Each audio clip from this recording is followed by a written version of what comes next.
I'm going to work on removing and cleaning the rear brake pads, see if I can improve the rear brake performance on the Lectric XP Trike. I'm going to start by removing the rear basket so I can get better access to the rear caliper and the rear pads. By removing the rear basket, I now have a clearer view and access to the rear caliper. It looks like in order to remove the rear caliper, I got to remove this bolt and this bolt down here.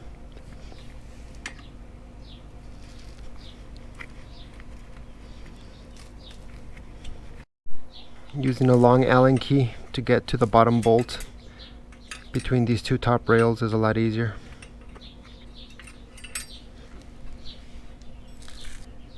Now we can remove the caliper. I'm going to start by just bungeeing it to the frame rail here so I can start by cleaning the rotor.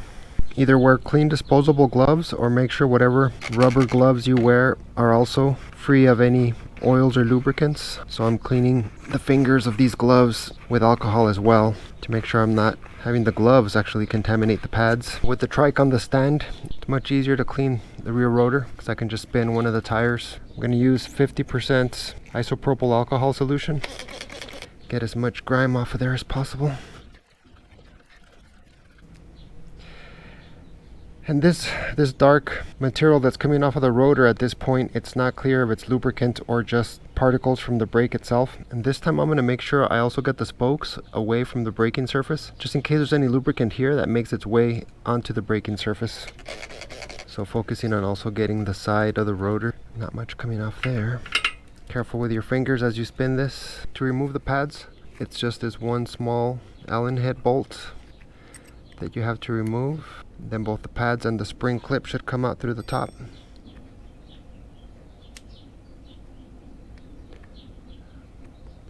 There we go. And make sure that when you take the pads out, you don't squeeze the rear brake, otherwise the pistons will come in and stay stuck and you'll have to drive them back with a screwdriver. These pads just drop into the spring clip here. Let's remove the two pads. And these look like semi-metallic pads. So I'm going to start by just soaking the pads with this alcohol solution, letting it sit for a bit. I'm also going to clean this spring clip just in case there's any. And I'm using a different rag than the one I used for the disc, just to make sure there's no cross-contamination. So after letting the pads soak here for a few seconds, minutes, let's wipe them down. And I expect some dark material to come off, but that could just be brake dust. Yeah, you see it's not necessarily lubricant, but at least we're making them nice and clean. Make sure you get the edges because there could be some lubricant stuck there that'll make its way back onto the pad surface.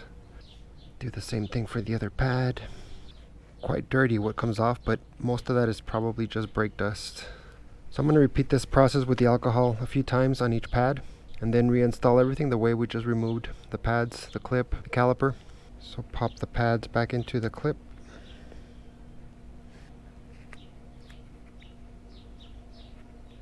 Just like that. Now you should be able to slide the pads and the clip right into the middle of the caliper. Just like that. And now we take the small Allen bolt, slide it into the caliper and the clip and the pads, tighten it back down, remove the bungee, drop the caliper back into place,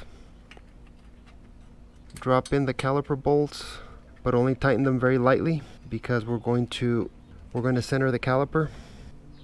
You can tighten the bolts a little bit, but make sure the caliper is still loose. Can still wiggle around so we can auto center it. So you see the caliper is loose, it can move around. Now I think the parking brake feature is going to be a very easy way to help you center these. We're going to tighten the rear brake, put the parking brake on, that way they stay tight. And now we should be able to tighten the caliper nicely one bolt at a time. Back and forth, don't tighten one all the way. Then finally tighten one of them fully. Same thing with the other one.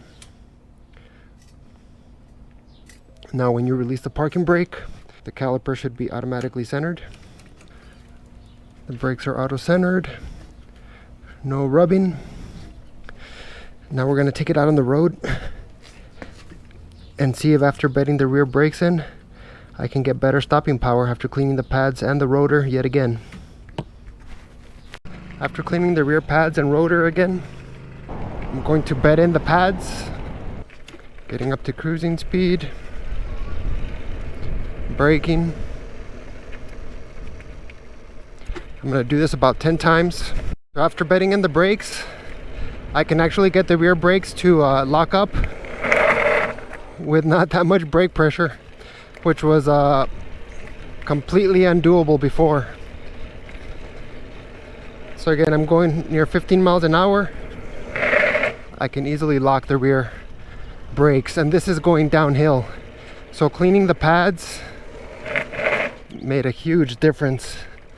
Huge difference. After bedding them in, I can just jam on the brakes and lock them up like nothing. Well, not like nothing. You do need to apply some force on the lever, but yeah, easy to lock them up now. Look at that. Great, it worked. Brakes feel good now. Front strong,